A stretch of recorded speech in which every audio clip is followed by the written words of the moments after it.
I think one rite of passage that everyone should go through is you should wake up in the morning and go, "Oh, I love this place," and by like 11:30, be like, "This is the worst place I've ever been. Like, I hate it here," because you're only saying that because you really love it, and it got a little tough and it pushed you, but you're gonna be better after it. If you don't say it, you hate it at least once. I don't think you really loved it. Like,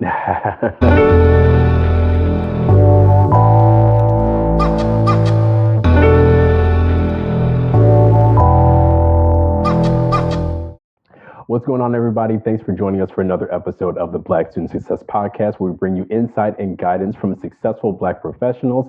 My name is Selvin. Of course, we appreciate all the support. So we're going to continue our student series by talking to Bria Sadler. She is a junior at Agnes Scott College. So she's going to talk about her experience there, all the things that led up to her getting into college, and then just some advice that she has based off of her experience. So Bria, welcome. How are you doing today?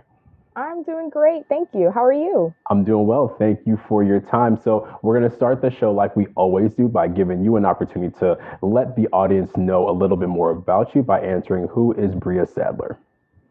So, right now, Bria Sadler is almost 21 in August. I'm very excited for that. And I'm going to be graduating actually in December. I was able to move it up a semester. COVID just made things a little bit easier. And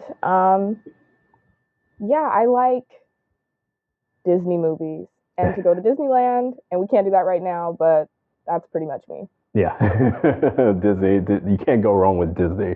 What date is your birthday? My birthday's August 15th. August 14th. So Leo's in the house, right? Right. Awesome.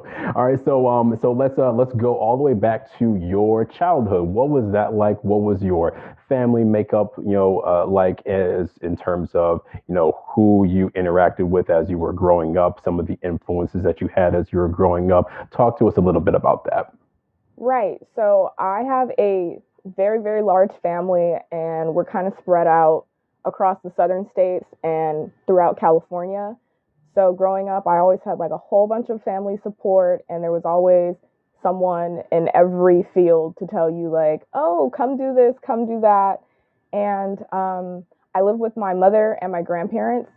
So it was just a lot of like very old, like I was a really old kid, like, listening to the blues and stuff when you're like 8. It's wild. And hanging out with old people and playing dominoes. But I also was a Girl Scout up until from about 4th grade to graduation, and I did dance my whole life, pretty much up until high school graduation. Okay. What particular dance were you into? I was a bunhead. I loved ballet. I did other styles, but ballet and tap had my heart. Nice. And did you end up continuing that, maybe not on as much of a competitive or a learning basis after college or after high school, rather? I wanted to. The dance classes we offered at school always matched, like stacked up on the same times as classes that were required for me. So I've turned to yoga, which is not quite dance, but it is still moving, so it feels nice. Nice, good. So having a lot of support, a lot of family on two coasts of the country, it sounds like that was probably interesting, especially when it came to family reunions and just kind of learning about what's kind of out there. Was it pretty diverse in terms of the different things that you could do career wise, as you were interacting with your family? My mother does management for really big malls. My grandfather was a painter. My grandmother was a banker, but I have people who are like seafood inspectors, dancers, actors.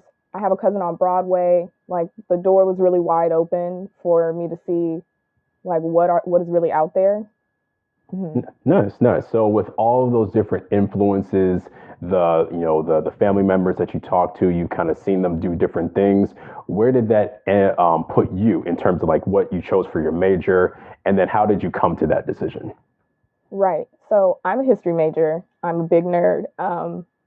History was kind of out of left field because I was really into astrophysics, which is completely opposite, but I think they share something in common with like astrophysics, when you look at the stars, you're kind of telling the history of the Earth. And then I just kind of zoomed in on Earth to kind of focus on the people's history.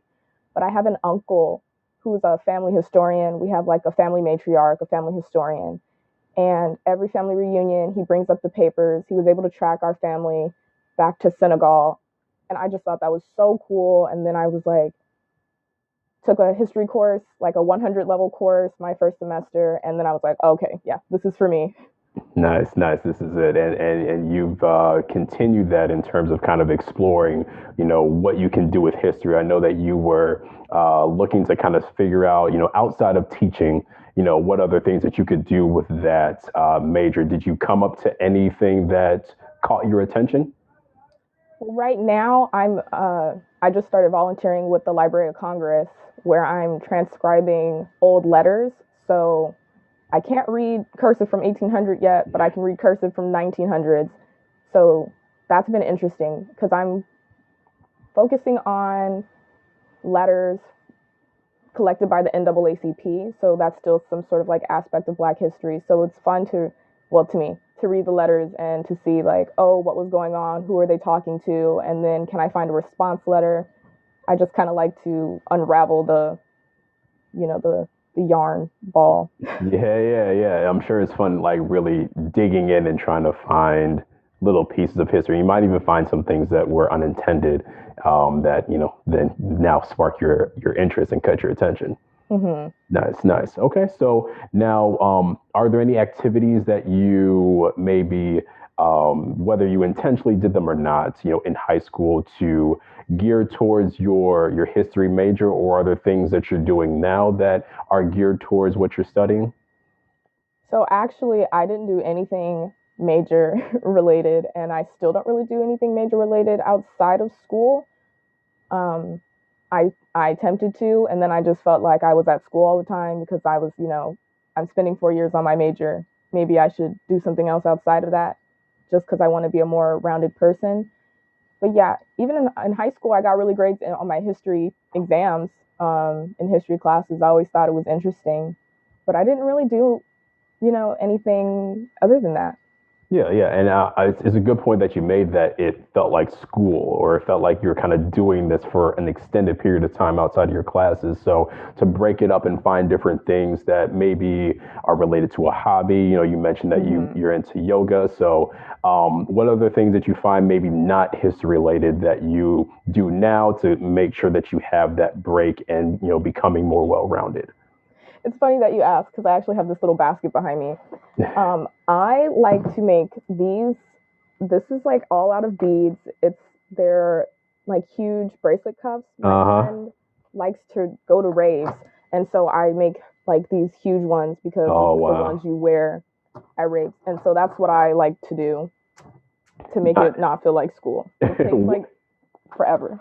What is it bound by? Because all I see are beads when you It's put that up. yeah, it's a string, and it's just one simple piece of elastic. Like anything that I can do that uses just one piece of string without like having to tie it off, I try to do that as much as I can because it just makes it's stronger to hold up. I Yeah, mean, some of them require like fishing wire to make them more sturdy. It's crazy. nice. Have you done It's more than fun. have you done more than bracelets, or are you kind of sticking in that world? I've done mostly bracelets. I do have some earrings and stuff like buried in the bottom, or like leg cuffs, which just goes on your legs, like um, or on your thigh or on your calf. Dope. Nice. So, hey, if you got an Etsy account, you can definitely promote it at the end. We'll definitely give you time for that. So let's keep it moving. When it came to your admissions experience, when you were actually kind of deciding on schools and then eventually getting to the point where you're actually applying to them, what was that whole experience like for you? So I guess it's the Girl Scout in me that I just ended up applying to a lot of women's colleges, and I didn't really take that into consideration. Like these are historically women's schools. It's just going to be us, and I was kind of turned off by that. And the school I'm at is very small, and so initially I was looking for something large with a lot of people. I like to socialize, and Agnes snatched me up. That lady called me and was like, "We saw you submitted it. I want you to come to the school. Like, come visit, schedule." We had a Skype call. I talked to some advisors of the school, like people who would actually be helping me throughout my academic journey. And I was like, ooh, they got me good. What was it that pulled you in? I mean, there had to have been something that you were like, okay, I can gravitate towards this. This is something that really, catches my attention. Was there something or more than one thing that really grabbed you? When I got to the school and I saw how many different kinds, okay, because it's a PWI, predominantly white institution. And I was like, I don't know how I'm going to do with that. I went to school in downtown LA. I wasn't really, surrounded by a lot of white people. And I got to the school, and all of the people who were coming in with my class, it was a really, really diverse group of people. And that made me very comfortable. And I got to meet the people I was talking to on Skype in person, and they put me at ease. And they gave me like a senior buddy to spend time with. And shout out to her, because she was like, "You're either going to hate this school or you're going to love it. So you will know after the first few months, you're going to know if this is not for you, and if it's not for you, to just leave."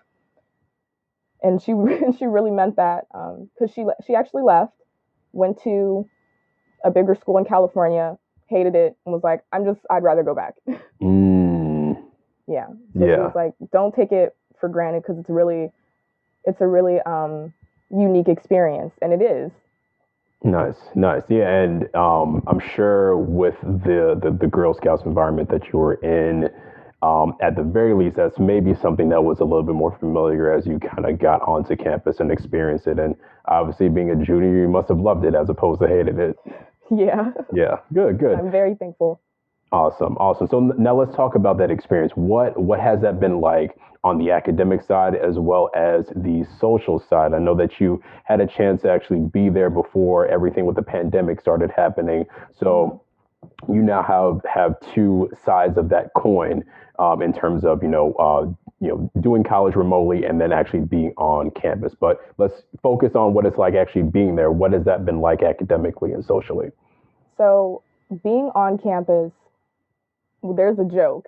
Even the professors know it. It's that Agnes has no social life. That doesn't make the school sound good, but it really means like we're very academically rigorous. We have all kinds of conferences and workshops. Like, if you want to learn how to work this really obscure like data input system, there's somebody on campus that will sit down with you and work it out. I mean, our professors expect a lot from us. It's a smaller school. We're less than 1,000. So there's a lot of like one-on-one work. There's no slipping between the cracks. So it's like the academics are up there. It's a really great school. When you do get in class and it's like a 200 level class, they're like, well, 200 is almost 300. So it'll just be hard, So there's that. And then, but there's so much academic support as well. Like, we have all the study groups. We have these rooms in the library where you can like host meetings, and we have big whiteboards so you can just like write all the problems out. There's just a lot of space to support us academically. Like, some of the language teachers will host lunch, and you just sit with them at lunch and everyone practice speaking in the language that they're studying in. Nice. So the academic space for, again, less than 1,000 students, and I've worked at a women's college before that had probably similar population, and there's a lot, especially, and then maybe you experience this with the staff and the faculty, but having more being able to approach them is a lot easier, allowing to have a lot more collaboration, especially with with your classmates and things like that. Those are some of the things that I saw. Was that something that you experienced either before or after working remotely? Yeah. So working remotely, they're trying even harder to accommodate us and connect with us, and having like ridiculous office hours, because we have students that are went back home to China, and it's like 3 in the morning for them when it's 11 in Georgia, so they've been really, really accommodating about that. I mean, even me, I'm 3 hours behind, but sometimes I will miss the due date or the little cutoff on Canvas because it's at 8:59 instead of 11:59 for me, and so it's like, they're really great about that. But on campus, oh, you can just, if a teacher was just a teacher, oh, sounds so high school. If a professor was in their office, you could just knock on the door and sit in there and talk about anything. And I miss that, just being able to be like, hey, or going into the history rooms and going, I saw this article and I was wondering, did you know anything about it? And then being able to have like a really robust discussion with someone who wasn't just a peer. Was really nice. Nice. Yeah, I think that's one of the underrated things about smaller schools. One, being able to have those types of interactions with ease and not have to wait in a room or set an appointment, which you would probably do at a bigger school.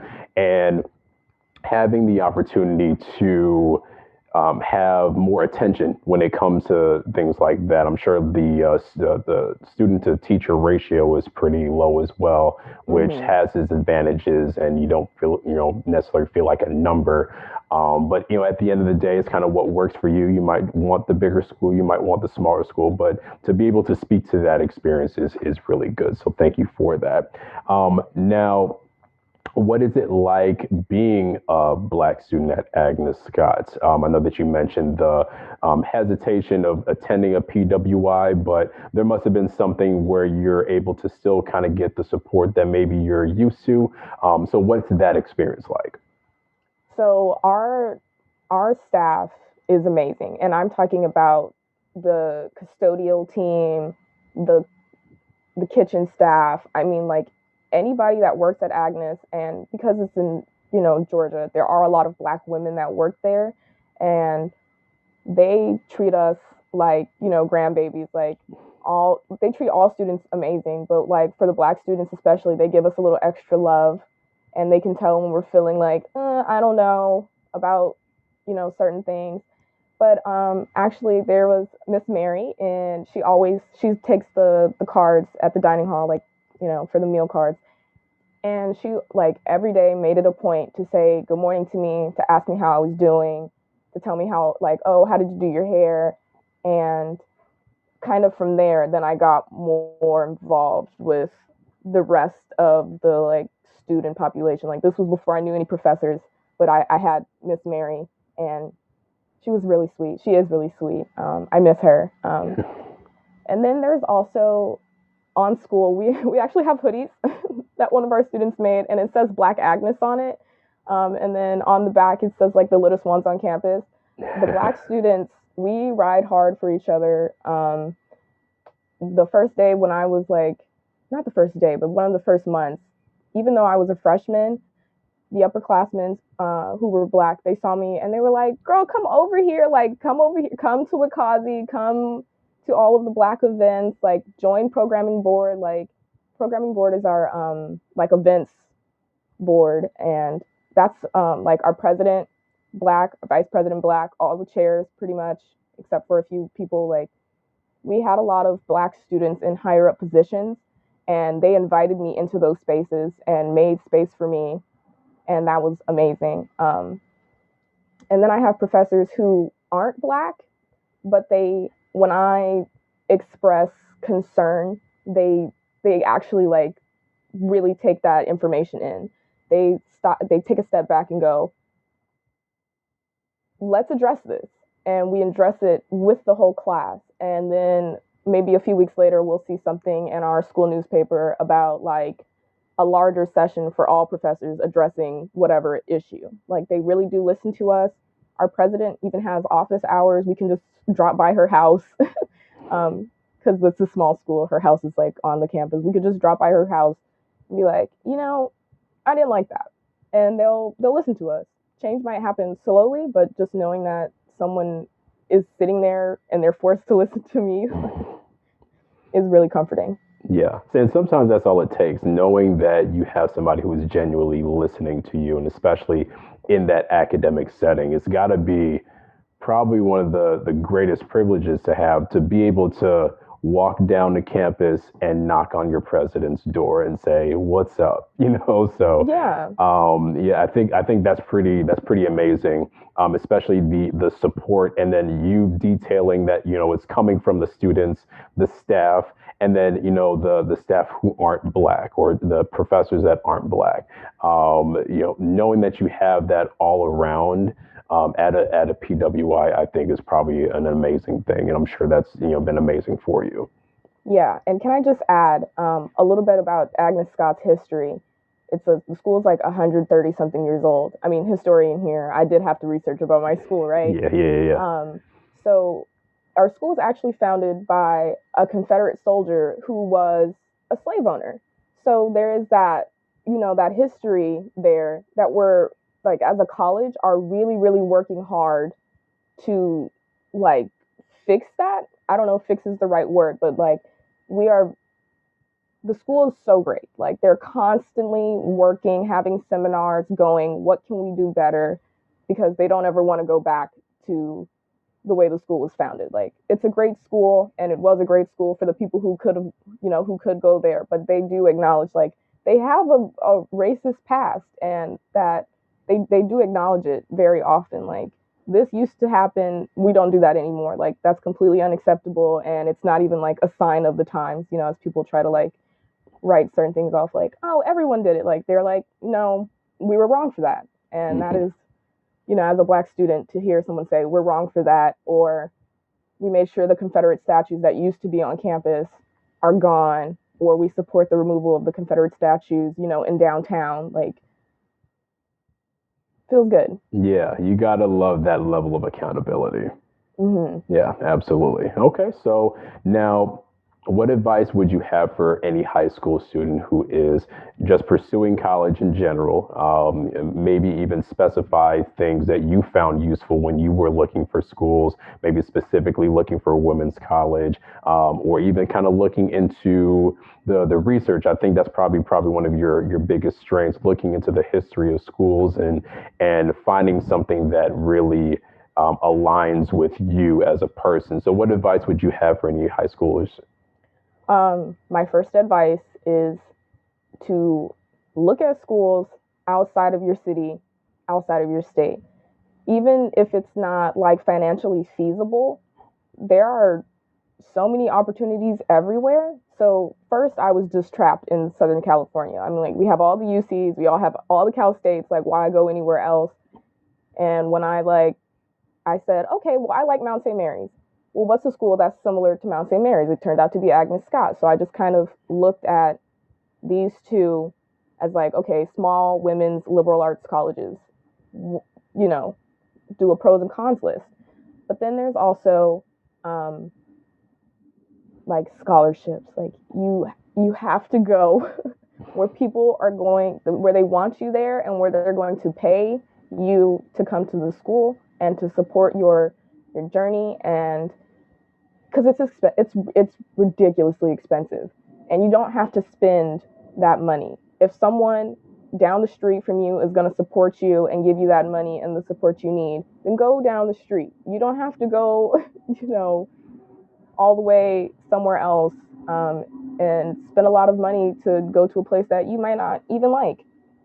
Which brings me to another thing: visit. If you can visit, please visit. Like when they do those, well, probably not now.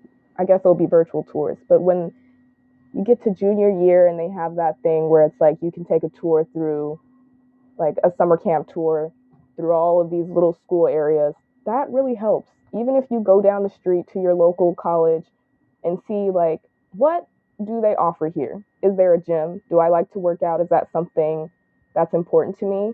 Um, do they have, cultural center? Like that kind of stuff that you don't really think about, especially if you're planning on living on a campus, is really important to consider. You have to get some idea of what you want at least, so you can be like, that one's not worth it because it doesn't have, A, B, and C. Hmm. Yeah, absolutely. I think it's a different experience actually being there than looking at it on their website, because their website, they're obviously trying to present the best way possible. Right. And you're not able to ask those questions that might not even come up until you actually get there. You're like, oh, I see this center here. What is that like? I didn't, catch that on your website. And the whole support thing, when you're talking about a full ride, that's huge if you're able to get that, or even 75-80% of having that covered for you.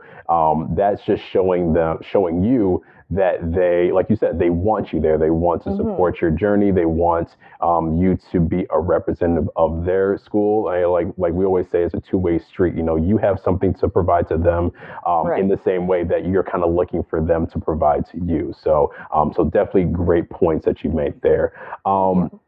Now, before we do wrap up, what has been the best tradition on campus that you've experienced? It sounds like they're very engaging when it comes to the students and making sure that they're providing a really good experience. And I know that there are some pieces of their history that they want to, kind of keep going on as the classes are coming in. So is there like a tradition that they do at Agnes that you really gravitate to? We have a lot of traditions. Like our alumni and even the students now, they call it ooh, wow, the words are gone. They call us the Black Ring Mafia. Like it's like a little secret group, and then there's, the class sizes are so small. And so we actually have a ring ceremony where in sophomore year, everybody gets their Agnes Scott Black Onyx ring with their class and their like Bachelor of Science, Bachelor of Arts on it. And it's a really beautiful ceremony. But that's like as a college favorite, like everybody at college, like we all can't wait for that ring ceremony. You put on a nice dress or whatever you want to wear, and we all sit together and this guy plays the bagpipes, because at our school, we have a bagpipe player. He comes for every event and like plays the bagpipes. And I know that's just so random, but it's like, it's the little things. So that one, like as a whole, is just like so pure to me, like, and everyone's kind of coming together and everyone's congratulating you on you getting your ring. It just feels really amazing. Like you're really a part of the campus community now. And then my second one would be Rush the Quad. They're like neck and neck for me. So we don't have a football team. We have sports, but we don't have like a homecoming week. So instead we have Black Cat Week and we have Rush the Quad, where at midnight, like you haul, and you grab all this stuff that we've compiled over the years with your class color on it. So it's like we will throw like mattresses, like toilets, sinks, like it's crazy. There's flags everywhere, and it's like red class. I'm the red class. Red class is the best class always. But the thing is, like, you try to earn points. So whoever has the most stuff with their class color out in the middle of the quad, when we wake up in the morning, wins for that day. So it's like a big class competition. But it's like there's nothing wilder for the freshmen than waking up in the morning and you're going to class and you're like, what happened to our campus? Like, I can't even describe to you how wild it looks. It's so chaotic.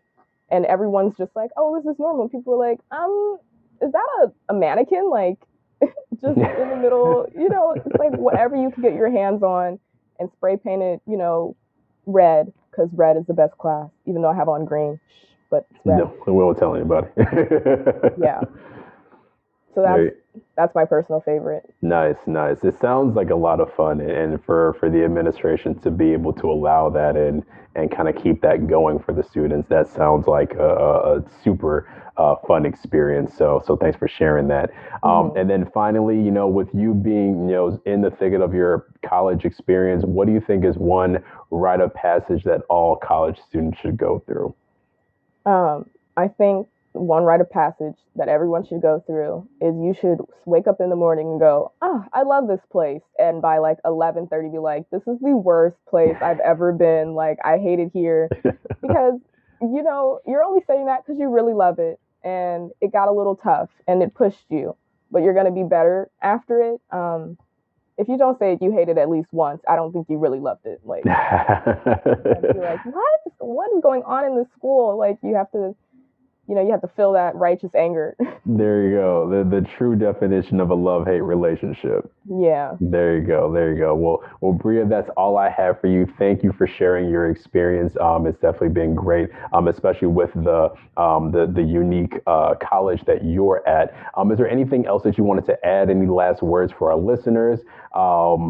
Anything that you want to kind of leave them with what you've shared?